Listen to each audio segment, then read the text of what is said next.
bem-vindos ao canal TV CE Arra. Hoje, dando continuidade ao estudo do Livro dos Espíritos, nós vamos abordar as questões de 29 a 34 sobre as propriedades da matéria. Na questão 29, a ponderabilidade é um atributo essencial da matéria? A matéria pode ser pesada? E os espíritos respondem: da matéria como a entendeis, sim, não porém da matéria considerada como fluido universal. A matéria etérea e sutil que constitui esse fluido vos é imponderável. A matéria do fluido universal não dá para pesar, não dá para medir. Nem por isso, os espíritos continuam, entretanto, deixa de ser o princípio da vossa matéria pesada. Nós sabemos que o fluido cósmico universal dá origem a todos os tipos de matéria que nós conhecemos e que não conhecemos. E Kardec faz uma pequena nota. A gravidade é uma propriedade relativa. Fora das esferas de atração dos mundos, não há peso, do mesmo modo que não há nem alto nem baixo. A gravidade, então, que é a lei que nos mantém firmes na Terra, em pé, e dá o peso das coisas materiais, ela existe aqui no planeta Terra. Fora do ambiente do planeta, não há nem alto nem baixo, nem as coisas têm peso. E na pergunta 30, a matéria é formada de um só ou de muitos elementos? De um só elemento primitivo, respondem os espíritos. Os corpos que considerais simples não são verdadeiros elementos, são transformações da matéria primitiva.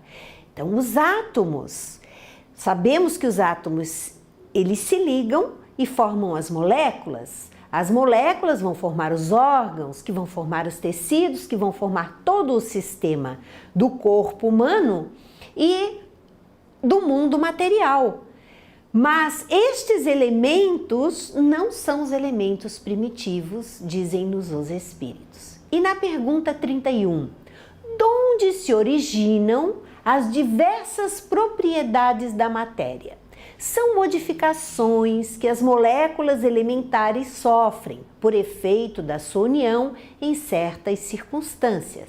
Então, aqui na Terra, o fluido cósmico universal, ele se altera, ele forma determinados elementos diferentes dos elementos que compõem os outros planetas.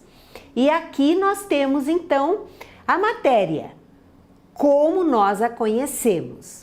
E na pergunta 32, de acordo com o que vindes de dizer, os sabores, os odores, as cores, o som, as qualidades venenosas ou salutares dos corpos não passam de modificações de uma única substância primitiva? Sem dúvida, dizem os espíritos, e que só existem devido à disposição dos órgãos destinados a percebê-las. O que nós vamos observar é que nós conhecemos os odores, os sabores, o som, as cores que existem aqui no planeta. São essas as modificações que nós conhecemos, de acordo com os elementos constituintes do planeta. E percebemos devido aos órgãos que temos capacidade para perceber. Mas as cores, os sons, aquilo que está fora do alcance dos nossos sentidos, nós não temos condições de perceber. No entanto, eles existem e também são matéria, num outro nível, numa outra dimensão que os nossos órgãos físicos não têm capacidade de assimilar. Kardec faz uma nota. A demonstração desse princípio se encontra no fato de que nem todos percebemos as qualidades dos corpos do mesmo modo. Enquanto que uma coisa agrada ao gosto de um, para o de outro é detestável. O que uns veem azul, outros veem vermelho. O que para uns é veneno, para outros é inofensivo ou salutar. E nós sabemos disso.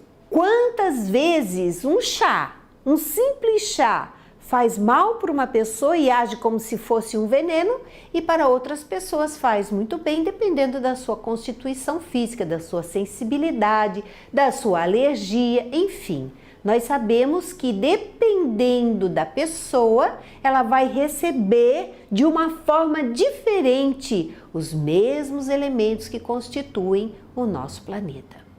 Na pergunta 33, a mesma matéria elementar é suscetível de experimentar todas as modificações e de adquirir todas as propriedades? Qual é a matéria elementar? O fluido cósmico universal. Então, este fluido, ele é suscetível, quer dizer, ele tem possibilidade de ser modificado e de adquirir outras propriedades? E os espíritos dizem que sim. E é isso que se deve entender quando dizemos que tudo está em tudo, porque o fluido cósmico universal, ele banha todo o universo, ele está em tudo e ele transfere os elementos de um lugar para o outro. Um cometa, quando ele passa, ele transfere elementos que ele vai assimilando em outros lugares e vai transferindo para novos planetas. E no nosso planeta isso também acontece. Estes elementos, eles fluem através do fluido cósmico universal e transferem energias, transferem elementos, transferem átomos de um lugar para o outro. O oxigênio, uma notinha de Kardec, o oxigênio, o hidrogênio, o azoto, o carbono e todos os corpos que consideramos simples são meras modificações de uma substância primitiva. Na impossibilidade em que ainda nos achamos de remontar, a não ser pelo pensamento, a esta matéria primária, esses corpos são para nós verdadeiros elementos e podemos, sem maiores consequências, tê-los como tais, até nova ordem. Estes elementos, então, que compõem o nosso planeta, oxigênio, nitrogênio, carbono, todos esses elementos químicos nós podemos ter como os elementos primários, mas sabemos que eles não são. Que o elemento primário, a matéria primária é o fluido cósmico universal. E ela se transforma e ela se modifica através de várias condições no mesmo planeta, no mesmo lugar, dando origem a tantas matérias diferentes. E na pergunta 33A, não parece que esta teoria dá razão aos que não admitem na matéria senão duas propriedades essenciais, a força e o movimento, entendendo que todas as demais propriedades não passam de efeitos secundários que variam conforme a intensidade da força e a direção do movimento.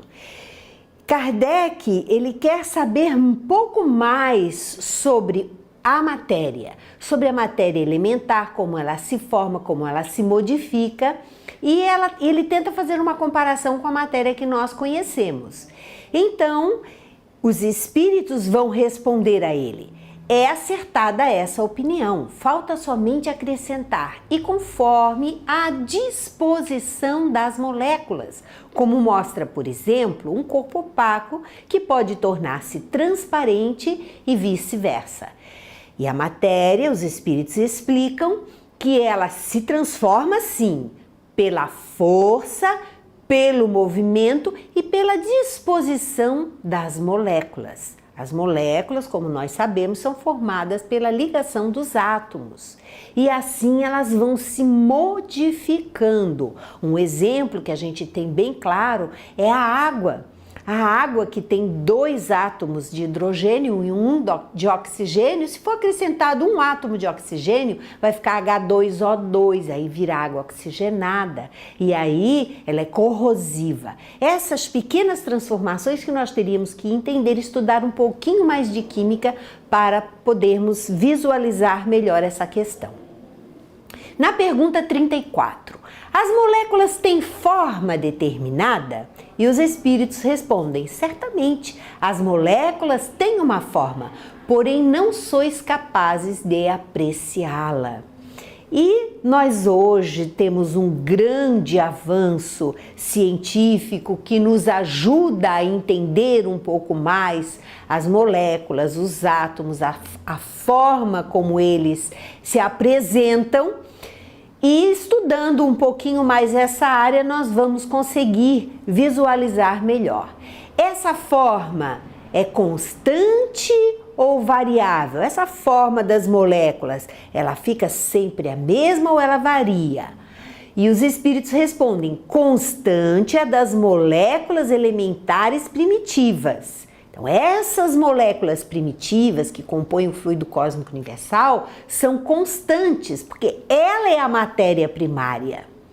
Mas variável a das moléculas secundárias, que mais não são do que aglomerações das primeiras. Na medida que o fluido cósmico sofre a ação da força, do movimento, da disposição das moléculas, essas moléculas vão variando sua forma. Porque o que chamais molécula, longe ainda está da molécula elementar. Então, o que a ciência detecta por molécula ainda está muito longe da molécula elementar. E na pergunta 35, o espaço, agora nós vamos entrar na 35 e na 36, no espaço universal, para encerrarmos esse segundo capítulo da primeira parte do Livro dos Espíritos. O espaço universal é infinito ou limitado? E os Espíritos respondem: infinito. Supõe-no limitado. Que haverá para lá dos seus limites? Isso te confunde a razão, bem eu sei. No entanto, a razão te diz que não pode ser de outro modo. O mesmo se dá com o infinito em todas as coisas. Não é na pequenina esfera em que vos achais que podereis compreendê-lo. Vejam que nós temos um entendimento muito limitado. Porém, através do raciocínio, os espíritos nos ajudam a exercitar o conhecimento de um pouquinho mais sobre o infinito, sobre o espaço universal. E os espíritos falam que o espaço universal é infinito por quê? É infinito porque nós não teríamos condições de entender outra forma a não ser dizer que ele nunca tem fim, mas que vai sofrendo transformações que, na medida que nós formos evoluindo, nós vamos conseguir entender melhor. E o Kardec faz uma nota: supondo-se um limite ao espaço, por mais distante que a imaginação o coloque, a razão diz que além desse limite alguma coisa há. E assim gradativamente até o infinito, porquanto, embora essa alguma coisa fosse o vazio absoluto, ainda seria espaço. Nas considerações ainda limitadas, Kardec nos faz entender que a lógica, o raciocínio nos leva, se nós viajássemos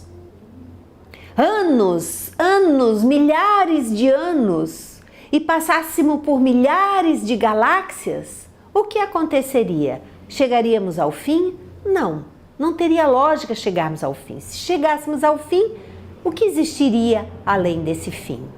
O que pode existir são espaços muito grandes, sem galáxias, sem planetas.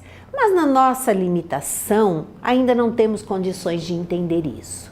E na pergunta 36, o vácuo absoluto existe em alguma parte do espaço universal? Não há o vácuo. O que te parece vazio está ocupado por matéria que te escapa aos sentidos e aos instrumentos. Os espíritos então nos dizendo, não existe o vazio, não existe um espaço vazio. porque aquilo que a ciência ainda não consegue detectar, ou que detecta, está começando a detectar como uma antimatéria, na verdade, está começando a detectar novas formas dessas modificações do fluido cósmico universal.